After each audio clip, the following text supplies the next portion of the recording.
Sobat dari channel, tau nggak kenapa saya di luar sekarang? Ini karena lagi gempa, jadi protokolnya gempa karena di gedung, kita semua keluar dulu nih sekarang nih ya. Nah kalau misalkan gempa gini, kadang-kadang ada orang merasa pusing. Kenapa orang pusing setelah gempa ya? Nah itu akan saya jawab dalam episode kali ini.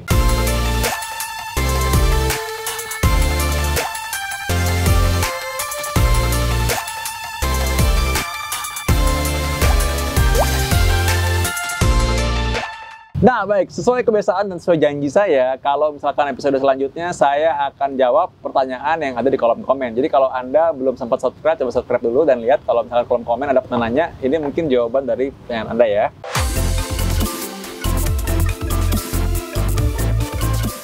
Dokter, mohon dibahas cara perawatan kalau sudah pakai ring jantung.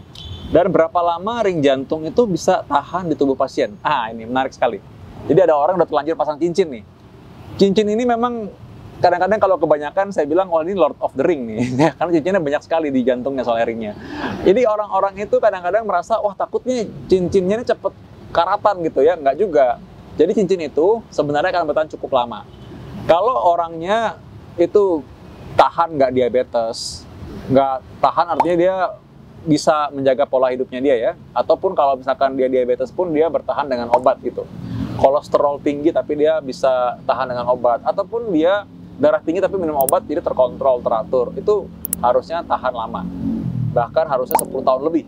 Jadi bisa-bisa aja tidak ada perubahan yang signifikan, kalaupun ada ya sedikit. Jadi artinya tidak berubah sampai membuat seorang harus pasang ring lagi. Cukup lama sebenarnya, tadi dengan syarat kalau dia tidak darah tinggi, tidak kolesterol tinggi, tidak diabetes, tidak kegemukan, udah bisa mengubah polanya hidup jadi lebih sehat, makan teratur, dijaga, dia tidak suka rebahan, jadi sudah bisa olahraga ya, itu sebenarnya tahan lama.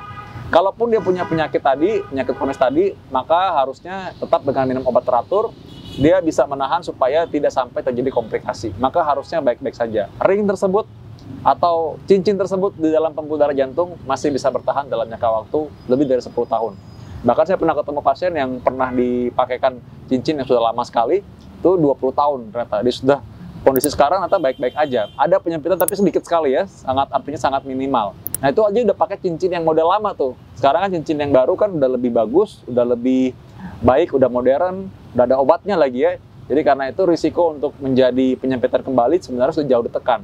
Kalau Anda juga bisa menahan diri dan bisa mengontrol diri sendiri supaya hidup dengan sehat juga. Jadi tenang aja, oke? Tetap semangat, tetap kontrol, tetap bisa aktivitas, tetap bisa produktif. Good ya?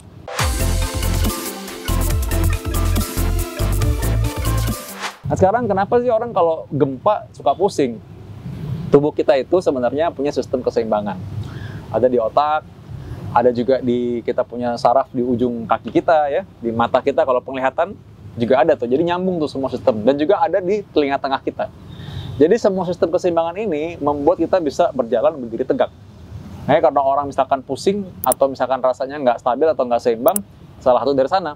Bisa karena pusat keseimbangan di otak terganggu, atau memang matanya lihatnya kita lihat bandul yang gerak-gerak ya, atau mungkin orangnya gerak-gerak terus, terlalu banyak gerakannya, kita bilang aduh pusing, terlalu banyak gerakan nih ya, terlalu lincah gitu.